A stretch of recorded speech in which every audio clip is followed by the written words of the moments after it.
नमस्कार दोस्तों, मेरा नाम है विमल सिंह। बालाजी स्टडी अड्डा में आप सभी का स्वागत। बीपीएससी टीआरई 3 को लेकर के डॉक्यूमेंट वेरिफिकेशन में कई प्रकार के सवाल अलग अलग आपके देखने को मिले। एक एक करके उन सभी के सवालों के जवाब की बात इस वीडियो में करेंगे। इसके बाद भी अगर कोई प्रश्न आपके रह जाए तो वीडियो के मेन कमेंट में आप पूछ लीजिएगा, जिसको आगे आने वाले वीडियो में हम कवर करेंगे। तो सबसे पहला जो प्रश्न है वो आपका है डॉक्यूमेंट वेरिफिकेशन को लेकर के, कि अगर आप डॉक्यूमेंट वेरिफिकेशन जो है उसमें सही समय पर नहीं पहुंच पाते हैं, उस कंडीशन में आपको क्या देखने को मिलेगा। क्या डॉक्यूमेंट वेरिफिकेशन का मौका आपको नहीं दिया जाएगा? तो जवाब यह है कि ऐसा बिल्कुल भी नहीं है। डॉक्यूमेंट वेरिफिकेशन टीआरई 1 2 का अगर उठा करके देखेंगे, अगर 2 की ही बात करें तो वहां पर जो आपकी मेरिट है, अगर आपने देखा होगा रिजल्ट जो जारी हुआ है वो मेरिट क्रम में जारी हुआ है। तो स्टार्टिंग अगर टोटल 3000 मान लीजिए कैंडिडेट हैं, तो स्टार्टिंग के 1000 कैंडिडेट पहले दिन, फिर 1000 दूसरे दिन, 1000 तीसरे दिन, इस तरीके से रोल नंबर वाइज आपका पूरा डे शेड्यूल जारी होता है। बाद में एक दिन एक्स्ट्रा अलग से भी दिया जाता है, जिसमें चौथे दिन वो सभी कैंडिडेट भी आ जाते हैं जो कि छूट जाते हैं पहले दूसरे तीसरे दिन। तो ऐसा बिल्कुल भी नहीं है कि आपको मौका अलग से नहीं दिया जाएगा। ऐसा भी पहले देखने को मिला है। टीआरई 1 2 में अगर देखेंगे तो टीआरई 1 में ज़्यादा दिक्कत आई थी, सर्वर एरर की बहुत दिक्कत आ रही थी। 9 से 10, 11 से 12 से आपका डॉक्यूमेंट वेरिफिकेशन स्टार्ट हुआ था टीआरई 2 में, और फिर पीआरटी का सबसे लास्ट में हुआ था। तो जैसे स्टार्ट हुआ था डॉक्यूमेंट, यानी कि जो आपका डॉक्यूमेंट वेरिफिकेशन होता है उसमें सर्वर एरर में बहुत दिक्कत आ रही थी। इसलिए पहले दिन जिनका शेड्यूल था, जो लोग वहां पर मौजूद भी थे, उनका भी डॉक्यूमेंट वेरिफिकेशन नहीं हो पाया था। ऐसा बिल्कुल नहीं है कि वही स्थिति अभी भी देखने को मिलेगी। फिर भी मैं आपको एक बात बता रहा हूँ कि ये आप समझ के चलिए कि पूरा मौका आपको दिया जाएगा। तो जो जिनकी डीबी नहीं हो पाई थी उनकी अगले दिन देखने को मिली थी, बाद में एक डे अलग से जो दे दिया जाता है उसमें भी देखने को मिल जाता है। तो अगर आप नहीं पहुंच पाएंगे, एक मैं आपको न्यूज़ भी दिखा देता हूं आपके थोड़ा सा सिक्योरिटी के लिए, कि जो नहीं पहुंच सके दूसरे दिन करा सकेंगे काउंसलिंग। ये टीआरई 2 की न्यूज़ है। केंद्र पर तैनात अधिकारी ने बताया कि अचानक मौसम के बदलने से काउंसलिंग के लिए आने वाले जो शिक्षक अभ्यर्थी उनकी कमी रही। हालांकि काउंसलिंग के समय मिलने से दूसरे दिन भी वे काउंसलिंग करा सकेंगे। काउंसलिंग के बाद सभी शिक्षक अभ्यर्थियों को 2 सप्ताह के विशेष प्रशिक्षण के लिए भी जो है वो भेज दिया गया, जो कि बाद में आपको ट्रेनिंग के लिए भेजा जाएगा। अब दूसरा जो क्वेश्चन है वो ये था कि बिना बताए अगर आप गायब हो जाते हैं, उस कंडीशन में आपको देखने को क्या मिलेगा। टीआरई 2 में तो ऐसे में नोटिस जारी हो गया था निलंबन को लेकर के, वो मैं आपको एक न्यूज़ दिखाता हूं कि बिना बताए गायब हुई नव चयनित अध्यापिका निलंबित। जहां पर नव चयनित विद्यालय अध्यापिका रागिनी कुमारी को बिना बताए छुट्टी पर जाने के आरोप में निलंबित कर दिया गया। रागिनी कुमारी +2 स्कूल के लिए चयनित हुई थी।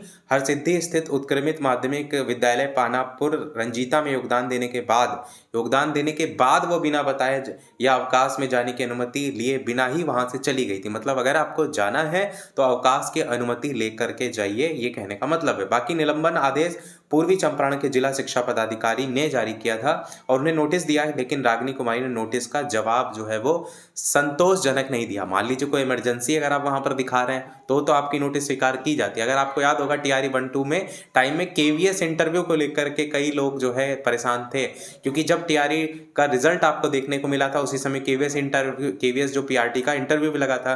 तो बहुत से ऐसे कैंडिडेट थे जो बाद में जाकर के ज्वाइन किए, बहुत से ऐसे हैं जिन्होंने बाद में जाकर के अपनी डीवी कराई। तो मतलब अगर थोड़ा बहुत दिन बढ़ जाता है, थोड़े बहुत की मैंने बात की, ऐसा नहीं कि आप महीना बाद जा रहे हैं वहां, तो तब ताला लग चुका होगा। तो अगर 2-4 दिन आगे पीछे आप कर रहे हैं तो उसमें कोई दिक्कत नहीं होगी, परंतु कोई भी चीज़ जानबूझकर आपको लेट नहीं करना चाहिए। अगर कोई समस्या आती है तो आपको थोड़ा सा समय मिल जाता है, ताकि उसमें आप सही समय में वो चीज़ों को कंप्लीट कर पाएँ।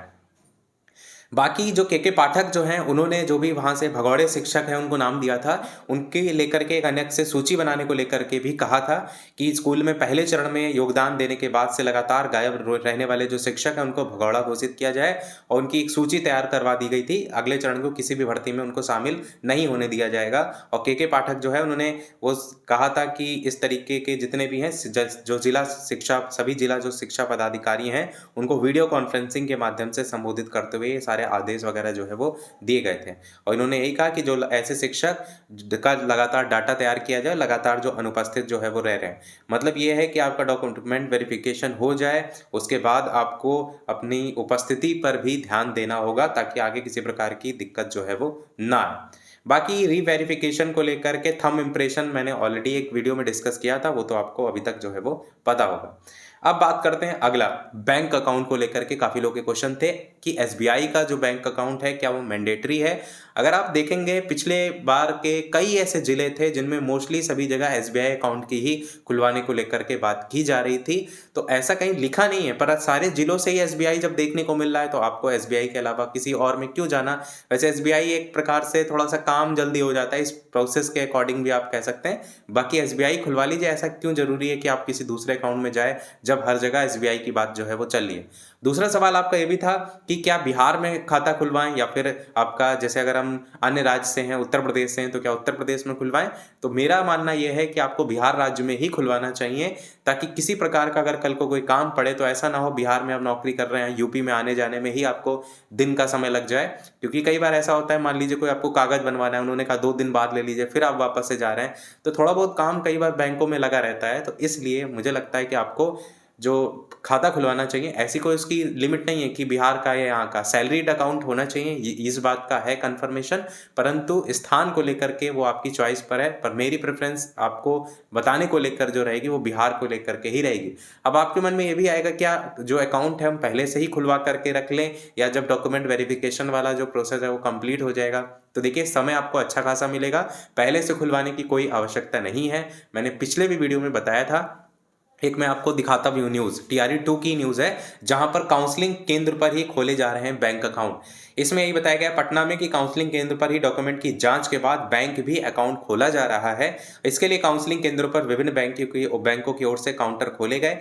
जिला शिक्षा पदाधिकारी अमित कुमार ने कहा कि जिस दिन नव नियुक्त शिक्षक स्कूल में पदस्थापित होंगे उनका वेतन शुरू हो जाएगा, और पहले चरण में जो नियुक्त हुए थे उनको लेकर के भुगतान ऑलरेडी किया जा चुका है। और कितनी कितनी काउंसलिंग हुई है तो पहले का डाटा दिया गया, उससे मतलब नहीं। मेन वही वाली बात है कि काउंसलिंग केंद्र पर ही बैंक अकाउंट खोले जा रहे थे। कुछ जिलों से ऐसा भी देखने को मिल रहा था, टीआरई 2 की मैं बात बता रहा हूँ, टीआरई 1 2 में बहुत से कैंडिडेट इंस्टाग्राम पर जुड़े हुए हैं, तो उन्होंने अपना जो एक्सपीरियंस बताया था, उनके द्वारा ये भी कहा जा रहा था कि एक फ्रॉड का डर रहता है कि जो हम अकाउंट खुलवा रहे हैं, जो पर्सन हमारी सारी डिटेल ले रहा है, कई बार आते हैं बाहर से फर्जी भी आकर के कैम टाइप का लगा लिया, और जो एसबीआई का लोगो वगैरह है, तो उसमें कोई बड़ी बात नहीं है, उस तरीके से भी फ्रॉड होने के चांसेस भी लगे रहते हैं। इसलिए उन्होंने क्या किया था, अब आसपास जो उनका जहाँ पर योगदान के बाद जो विद्यालय भेजा जाता है, उसके बाद उसमें आसपास एरिया में जो ब्रांच थी उनमें उन्होंने अकाउंट खुलवा लिया था।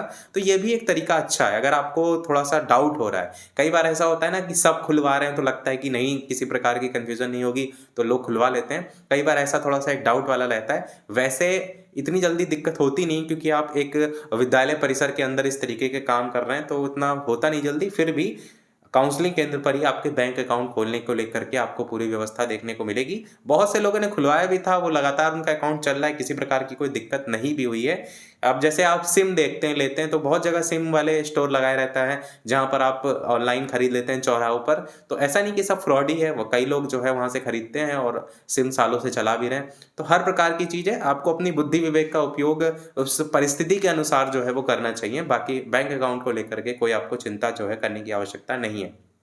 एक क्वेश्चन और था ड्रेस कोड को लेकर के, कि ड्रेस कोड क्या कोई एक फिक्स है कि ऐसा ही जो आपका डीवी के बाद काउंसलिंग यानी कि आपका जो चलेगी ट्रेनिंग वगैरह, उसमें किसी प्रकार का ड्रेस कोड है कि उसी पर्टिकुलर मैनर पर ही चलना है, तो ऐसा कोई फिक्स नहीं है। ये जिलों पर बहुत ज़्यादा डिपेंड करता है। कई ऐसे ज़िले हैं जहाँ पर थोड़े से वहाँ के जो पदाधिकारी होते हैं बहुत स्ट्रिक्ट होते हैं, तो वो पूरा अपना शेड्यूल जारी कर देते हैं। अभी आप जैसे जैसे काउंसलिंग का प्रोसीजर आगे देखेंगे तो जिले भी अपनी अपनी पूरे नोटिस जारी करते रहते हैं। बहुत से जिले ऐसे हैं जो पूरा अलग से नंबर तक भी सारे जितने भी वहाँ के अधिकारी उनका जारी कर देते हैं, कोई दिक्कत आ रही है तो आप इस पर फ़ोन करें। तो ऐसे ही कई हैं जो ड्रेस कोड जारी कर देते हैं। तो बहुत से जिलों का अलग अलग रूल है। वैसे तो आप देखिए कभी भी फॉर्मल ड्रेस को लेकर के चलेंगे कोई दिक्कत नहीं आएगी। फॉर्मल ड्रेस का मतलब वही है जो आप जीन्स ईन्स को छोड़ करके नॉर्मल जो पैंट शर्ट है, इसी प्रकार जो फीमेल कैंडिडेट है उसमें नॉर्मल जो कुर्ता है, तो इस तरीके वाली जो फॉर्मल ड्रेस होती है उसमें कोई दिक्कत नहीं होने वाली है। तो उसमें लेकर के कोई कन्फ्यूज़न होने वाली बात नहीं है। बाकी मैंने बताया कि जब आप स्थिति देखते हैं कहीं की जा करके। हर जगह की स्थिति एक जैसे नहीं होती। बहुत से ऐसे हैं डॉक्यूमेंट वेरिफिकेशन में लोअर पहन के गए थे और आराम से उनका सब कुछ हो करके काउंसलिंग में भी चल रहे हैं, कोई दिक्कत नहीं हुई थी। और कहीं-कहीं जिलों में जो है उन चीज़ों को लेकर के टोक दिया जाता है। तो इसलिए अपनी स्थिति के अकॉर्डिंग। एक और प्रश्न देखने को मिला था कि कैसे हमें पता चलेगा कि हमारा डॉक्यूमेंट वेरिफिकेशन को लेकर के कहाँ हो रहा है। तो जैसे अभी आपका रिजल्ट जारी हुआ है, जिस रिजल्ट के सामने ही आपका इसी तरीके से एक और पीडीएफ जारी होती है। टीआरई 1-2 में तो साथ में ही जारी हुई थी, इसमें अभी नहीं जारी हुई है। वैसे टीआरई 1-2 का अगर रिजल्ट उठाएंगे तो वहां पर 2 पीडीएफ जारी हुई थी। एक तो आपका जारी होता है रिजल्ट को लेकर और एक जारी होता है जिसमें आपके नाम के सामने एक जिला लिखा रहता है, तो वो पहले ही जारी हो जाता है। वैसे अभी आपको एक पीडीएफ जारी होगी जिसमें आपको बताया जाएगा डॉक्यूमेंट वेरिफिकेशन को लेकर कौन से जिले में जाना है। फिर डॉक्यूमेंट वेरिफिकेशन वाला जो जिला होगा और जो आपकी नियुक्ति वाला जिला होगा, क्या वो सेम होगा? तो ऐसा नहीं है, वो अलग-अलग आपको भी देखने को मिल सकता है और एक भी देखने को मिल सकता है, वो आपको आगे पता चलेगा। अभी के अकॉर्डिंग केवल इतना ही है। बाकी लगभग मैंने जितने भी मेन क्वेश्चन थे वो आपको बता दिए। फिर भी आपका अच्छा एक चीज़ और भी था कि ये कागजात कौन से साथ-साथ लेकर के आएँ।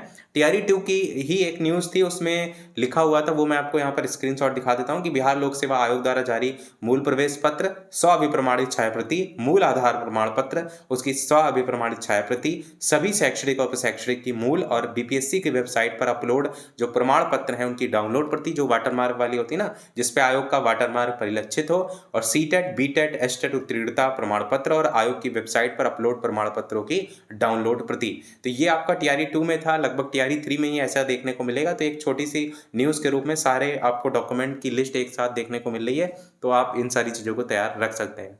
फिर भी आपके इन सभी प्रश्नों के अलावा और प्रश्न तो बता दीजिएगा। इसी प्रकार एक साथ कई प्रश्नों की बात आगे आने वाले वीडियो में हम कर लेंगे। और कोई प्रश्न हो तो वीडियो में पूछ लीजिएगा। वीडियो लाइक शेयर सब्सक्राइब अवश्य कीजिएगा। मिलते हैं अगले अपडेट में, तब तक के लिए सभी को नमस्कार, जय हिंद।